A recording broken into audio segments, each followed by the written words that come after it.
Hello friends, यह 67वीं BPSC के लिए हमारा आज का तीसरा टेस्ट सीरीज है।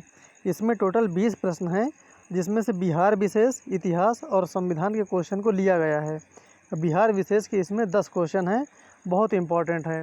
और 67वीं बीपीएससी के लिए जितने भी स्टडी मटेरियल हैं, जितना भी नोट्स है, आपको सब हमारे टेलीग्राम चैनल पर मिल जाएगा, उसका PDF फॉर्मेट में। तो आप लोग टेलीग्राम को ज़रूर ज्वाइन करिए। टेलीग्राम का लिंक नीचे डिस्क्रिप्शन में दिया गया है। तो हम लोग शुरू करते हैं आज का तीसरा टेस्ट। गौतम बुद्ध वन्य जीव अभयारण्य और राष्ट्रीय उद्यान अवस्थित है। यह दोनों चीज़ कहाँ पर पाया जाता है? भोजपुर में, गया में, नालंदा में, नवादा में, उपरोक्त में से कोई नहीं या एक से अधिक। तो जो गौतम बुद्ध वन्यजीव अभयारण्य और राष्ट्रीय उद्यान है, ये अवस्थित है गया में। इसका सही उत्तर हो जाएगा बी, गया में। गया जिला की सीमा निम्नलिखित में से किसके साथ नहीं लगती है? जिसके साथ नहीं लगती है वो बताना है। रोहतास, औरंगाबाद, अरवल, जहानाबाद, उपरोक्त में से कोई नहीं या एक से अधिक। तो जो गया की सीमा है वो नहीं लगती है रोहतास जिला से, रोहतास से नहीं लगती है, बाकी अन्य तीनों से लगती है। तो इसका सही उत्तर हो जाएगा ए। विश्व में सबसे पहली गणतंत्रात्मक शासन पद्धति का जन्म हुआ था गया में, पटना में, नालंदा में, वैशाली में। उपरोक्त में से कोई नहीं या एक से अधिक। इसका सही उत्तर हो जाएगा डी, वैशाली में विश्व का सबसे पहला गणतंत्रात्मक शासन पद्धति का जन्म हुआ था। जम्मू कश्मीर के गठन होने के पश्चात बिहार क्षेत्रफल की दृष्टि से भारत का राज्य है। जम्मू कश्मीर के गठन होने के बाद बताना है। 11वां स्टेट है क्षेत्रफल के हिसाब से, 12वां, 13वां, 14वां। उपरोक्त में से कोई नहीं या एक से अधिक। तो जम्मू कश्मीर के गठन होने के पश्चात जो बिहार का क्षेत्रफल है वो हो गया है 12वां स्थान पर। इसका सही उत्तर हो जाएगा बी। इससे पहले यह 13 था, ये ध्यान देना है। बिहार की सुमेश्वर श्रेणी का विस्तार किन जिलों में पाया जाता है? पश्चिमी चंपारण, कटिहार, दरभंगा, जमुई। उपरोक्त में से कोई नहीं या एक से अधिक। तो जो बिहार की सुमेश्वर श्रेणी है, इसका विस्तार पाया जाता है पश्चिमी चंपारण जिला में। इसका सही उत्तर हो जाएगा ए। नए आंकड़ों के अनुसार पेट्रोल की खपत के आधार पर कौन सा जिला सर्वोपरि है, जहां सबसे अधिक पेट्रोल की खपत होती है? मुजफ्फरपुर, गोपालगंज, वैशाली, पटना। उपरोक्त में से कोई नहीं या एक से अधिक। देखिए, बीपीएससी इस समय कुछ फैक्ट पर ज़्यादा ध्यान दिया करता है। तो आप लोग जितने भी फैक्ट के वो डेटा हैं या नाम है, तो वो चीज़ आप लोग ज़रूर याद रखिएगा। तो नए आंकड़ों के अनुसार पेट्रोल खपत के आधार पर कौन सा जिला हो जाएगा सबसे सर्वोपरि? इसका सही उत्तर हो जाएगा डी, पटना जिला। बिहार में सिंचाई की दृष्टि से सर्वाधिक प्रतिशत है नलकूप, नहर, तालाब। तालाब, नहर, नलकूप, नहर, तालाब, कुआं, कुआं, नहर, तालाब। उपरोक्त में से कोई नहीं या एक से अधिक। तो इसका सही उत्तर हो जाएगा ए, नलकूप, नहर और तालाब। इन तीनों का क्रमशः योगदान होता है बिहार की सिंचाई में। सबसे अधिक नलकूप का है, इसके बाद नहर का, फिर तालाब का। नलकूप का लगभग 60% योगदान होता है बिहार की सिंचाई में। निम्नलिखित में से रामायण परिपथ में कौन सा स्थल शामिल है? रामायण परिपथ में राम रेखा घाट, सिंहेश्वर स्थान, सीताकुंड, वाल्मीकि नगर। उपरोक्त में से कोई नहीं या एक से अधिक। तो इसका सही उत्तर हो जाएगा ई। ये सभी जितने भी स्थान हैं, सभी रामायण परिपथ में शामिल किए गए हैं।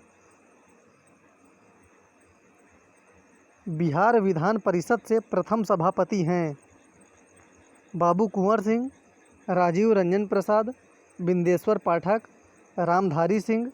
उपरोक्त में से कोई नहीं या एक से अधिक। तो जो बिहार विधानसभा परिषद है वहाँ के प्रथम सभापति थे राजीव रंजन प्रसाद। इसका सही उत्तर हो जाएगा बी। कछुआ पुनर्वास केंद्र का उद्घाटन बिहार के किस जिले में किया गया है? समस्तीपुर, दरभंगा, भागलपुर, पटना, उपरोक्त में से कोई नहीं या एक से अधिक। तो कछुआ पुनर्वास केंद्र का उद्घाटन बिहार के भागलपुर जिले में किया गया है। इसका सही उत्तर हो जाएगा सी, भागलपुर जिला। बहमनी राज्य का संस्थापक कौन था? अलाउद्दीन हसन, फिरोज शाह, महमूद गवां, आसफ खान, उपरोक्त में से कोई नहीं या एक से अधिक। तो बहमनी राज्य का संस्थापक था अलाउद्दीन हसन। इसका सही उत्तर हो जाएगा ए। भारतीय पुरातत्व सर्वेक्षण की स्थापना किसके काल में हुई थी? यह बहुत इंपॉर्टेंट प्रश्न है। भारतीय पुरातत्व सर्वेक्षण की स्थापना किसके काल में हुई थी? Warren Hastings, Lord Wellesley, Lord Curzon, Lord William Bentinck, उपरोक्त में से कोई नहीं या एक से अधिक। तो भारतीय पुरातत्व सर्वेक्षण की स्थापना हुई थी लॉर्ड कर्जन के समय में। इसका सही उत्तर हो जाएगा सी। निम्नलिखित में से राज्य के सप्तांग सिद्धांत के अनुसार राज्य का 7वां अंग कौन सा है? जनपद, दुर्ग, मित्र, कोष, उपरोक्त में से कोई नहीं या एक से अधिक। देखिए सप्तांग सिद्धांत में तो है ये चारों, लेकिन जो 7वां है वो बताना है। तो 7वां हो जाएगा मित्र। मित्र 7वां अंग है। चाणक्य का अन्य नाम था? भट्ट स्वामी, विष्णुगुप्त, राजशेखर, विशाखादत्त, उपरोक्त में से कोई नहीं या एक से अधिक। तो चाणक्य का जो अन्य नाम था वो था विष्णुगुप्त। इसका सही उत्तर हो जाएगा बी।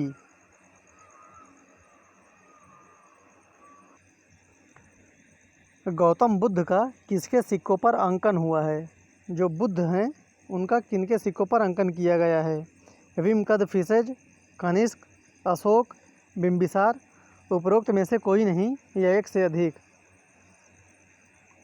इसका सही उत्तर हो जाएगा बी। कनिष्क के सिक्कों पर बुद्ध के चित्रों का अंकन किया गया है। निम्नलिखित में से कौन सा भाग नगर पालिकाओं से संबंधित है? भाग 6, भाग 7, भाग 8, भाग 9A, उपरोक्त में से कोई नहीं या एक से अधिक।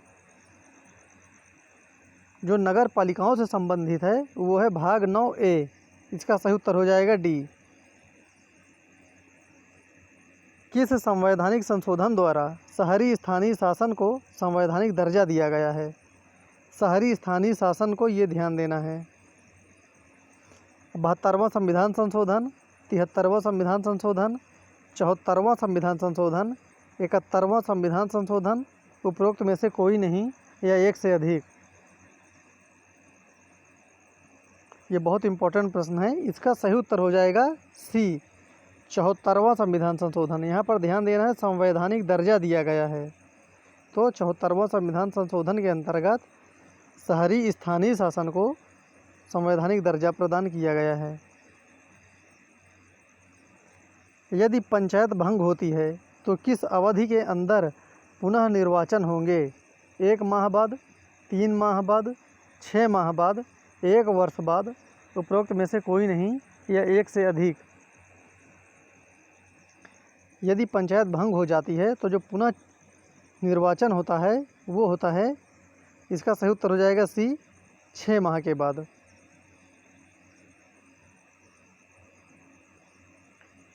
किस देश के राजनीतिक नेतृत्व को प्रिंसिलिंग नाम से जाना जाता है?